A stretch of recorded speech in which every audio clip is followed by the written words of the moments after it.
Guys, welcome back na naman sa aking YouTube channel. No? So, pag-uusapan natin yung update na ginawa ni Mir4 pagdating sa TOBD. Since na-content na naman natin yan 2 months ago, na papalitan nila yung level cap every floor pagdating sa TOBD.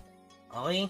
So, ano ba yung advantage and disadvantage niyan? Siyempre, yung mga 120, malamang sa malamang, yung ibang 120 dyan, tatama rin na. Lalo na may yung high PS, kahit high PS sila doon, lamang pa rin kasi yung high level pagdating sa GR, lalo na kung mga kuya. Pero kung F2P lang na high level katulad ko, hindi.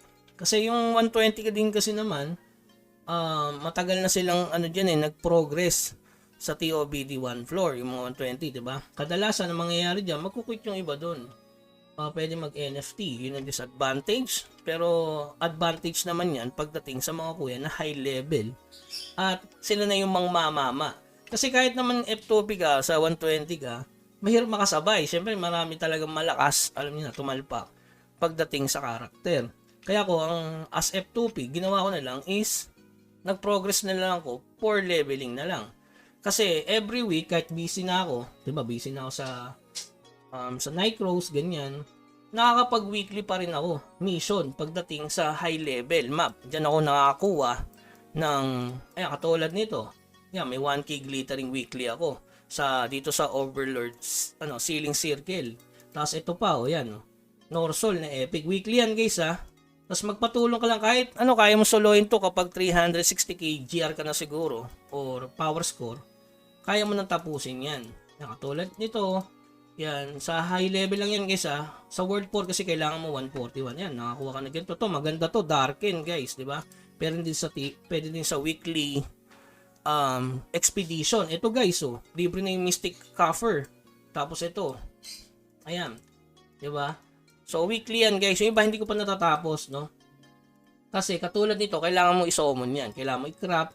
Mas maganda yan sa clan na nagwi-weekly. Sumabay ka na lang doon, di ba? Yun ang maganda kapag high level ka na F2P. So libre na yung Mystic Cover, di ba?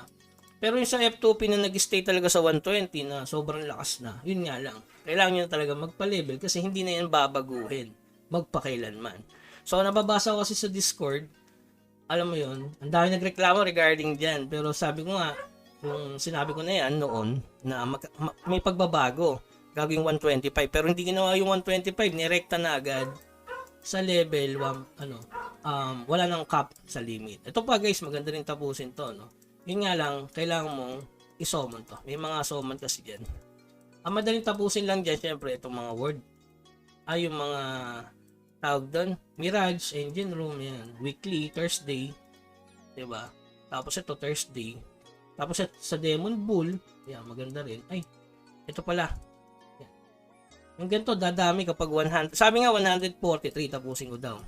Para makasama daw ako sa Word 2 dito na tayo. Yan, mas maraming makukuha kang mga materials pagdating sa weekly mission kahit busy ka na sa work. Tatapusin nyo lang weekly yun. Pwede ka na mag-AFK. Kaya kung mapapansin nyo guys, malas ako sa legend Puro lang ako pag-iipon ng materials. Kasi hinihintay ko talaga magkaroon na lang ako ng legend mats.